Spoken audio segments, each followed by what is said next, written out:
안녕하세요, 리변입니다. 오늘은 사스 하는 시간인데요. 지난번에는 포문을 했었는데 이번에는 이치문을 한번 해보도록 하겠습니다. 이치문과 포문의 좀 차이점이라고 하면, 포문은 특정한 수를 반복을 시킨다라고 하면, 이치문 같은 경우에는 jQuery랑 조금은 다르지만 특정한 변수들을 대입해서 내가 원하는 변수명들을 다 지정하고 그거를 차례대로 대입하면서 이뤄나가는 형식을 얘기합니다. 참고로 저도 사스를 공부를 하고 이제 어느 정도 개념이 잡혔을 때 이렇게 영상을 찍게 되는 거니까요. 100% 정확하다고 말씀을 드리기는 좀 힘듭니다. 저도 여러 번 겪고 좀 더 나은 방법을 찾을 수도 있고요. 우선은 지금은 이치문에 대한 개념 정도 설명을 드릴 수 있을 것 같습니다. 현재 제가 사스 영상들은 전부 다 베타 버전이라고 보시면 될 것 같고요. 정확한 정보라고 말씀드리기는 힘들고 제가 이해하고 있는 방법 내에서 알려드리는 것이고요. 나중에 저도 계속 사이트를 만들고 경험을 하면서 좀 더 업그레이드 될 수도 있습니다. 개념 같은 거에 대해서. 자, 그럼 이치문 바로 시작하도록 하죠. 우선 두 가지 방법으로 이치문을 할 텐데요. 우선 HTML 하나 만들어 보고 그 다음 한번 적용을 해보죠. 간단하게 알 수 있는 방법은 H1, H2, H3 해가지고 각각의 제목을 세 가지를 만들고요. 이 세 가지에 대해서 각각 제가 배경 이미지를 한번 넣어 볼 거예요. 그거를 반복문으로 한번 넣어보도록 하겠습니다. 이치문으로. 우선 이치문의 기본 작성법은요, 이치라고 해주시고요. 그리고 변수명을 여기에 따로 대입해 주셔야 돼요. 그리고 in이라는 게 중간에 들어갑니다.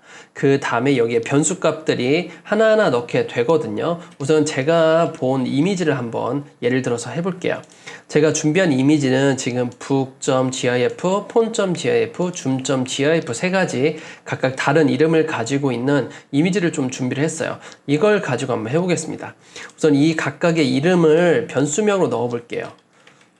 book, zoom, 폰이라고 넣어 보겠습니다.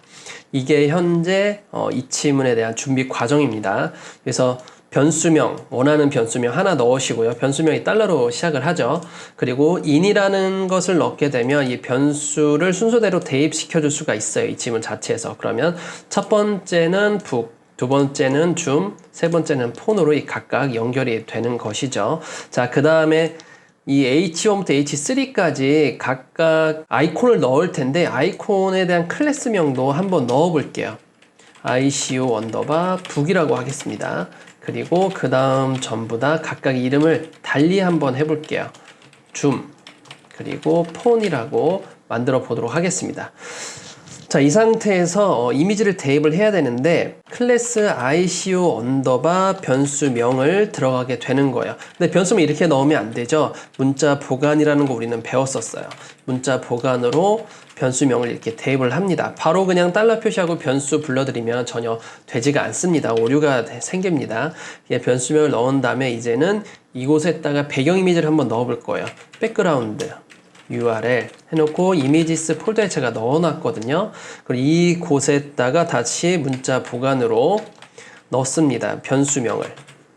그리고 .gif라고 넣을게요. 반복하지 않음으로 작성을 해보겠습니다. 자, 그럼 여기서 정리를 하면 어떻게 되냐면 반복적으로 이치문 반복적으로 변수를 설정했어요.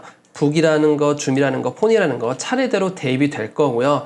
클래스명 ICO 언더바 문자 보관 안에 변수명을 하나 넣었는데 첫 번째는 북이 들어가게 될 거고요. 클래스명 언더바 북이 되겠죠. 바로 첫 번째 제목이죠. 그리고 그곳에 배경을 넣었는데 이미지스에 있는 파일명 .gif예요. 파일명은 제가 변수명을 맞춰놨죠. 북 바로 이곳에 변수가 들어가게 됩니다. 문자 보관을 해야만 변수명이 실행이 됩니다. 그런 다음에 확장자 써주고 반복하지 않음 해줬어요. 이게 바로 세 가지 전부 다 적용이 되는 것이죠. 자, 그럼 한번 브라우저로 확인을 해볼까요? 자, 이렇게 새로 고침을 했어요. 좀 확대를 시켜보겠습니다. 이렇게 세 가지 이미지가 다 들어갔죠. 한번 CSS 확인해 볼게요. CSS를 보시게 되면 컴파일이 됐는데 이런 식으로 각각 변수명 들어가고 이쪽 다 변수명이 들어갔죠. 자, 이런 식으로 작업을 할 수가 있게 됩니다. 자, 이제 어느 정도 감이 오셨나요? 그러면 이걸 가지고 조금 다르게 한번 활용을 해보겠습니다.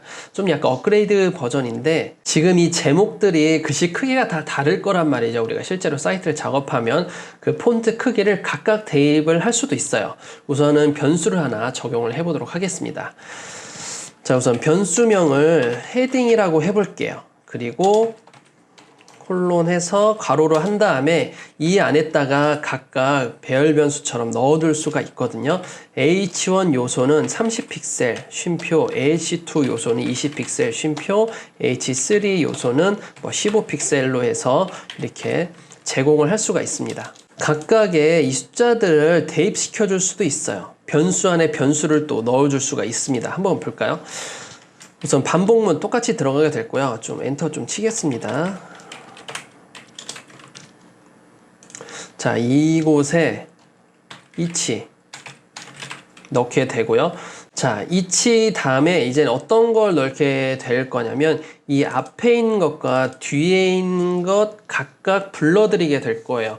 이 앞에 있는 거 H1 요소 그리고 뒤에 있는 값 각각에서 불러드릴 수 있는데 어떻게 사용할 거냐면 우선은 임의의 변수명을 넣습니다. 엘리먼트라는 변수명과 그리고 폰트 사이즈라는 변수명, 임의의 변수명을 넣고 그 안에다가 누구를 대입할 거냐면 헤딩을 대입을 합니다.